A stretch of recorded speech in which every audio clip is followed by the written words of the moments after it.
Sabong kasi para sa akin continuous learning eh. Huwag ka makukontento dahil may mga bago lumalabas eh. Sa tagal ko naman dito, marami rin akong natutunan sa iba. Siyempre, pag nakita mo, para kang nagnanakaw ng kaalaman yan eh. Nakita mo yung ginagawa nila maganda, gayahin mo. Pag tingin mo hindi ayos, bakit mo gagayahin?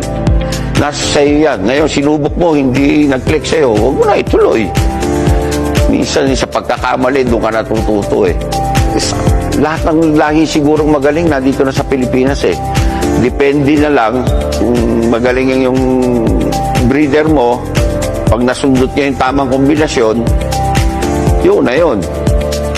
Pero hindi ka pwedeng mag-rely doon na buong panahon mo sa sabong, doon ka na lang. Nag-upgrade ng kalaban eh. Kailangan humahabol ka eh. Sa mga gustong maglibang, ayan, nasa comment section lamang ang link. Mga boss, amo.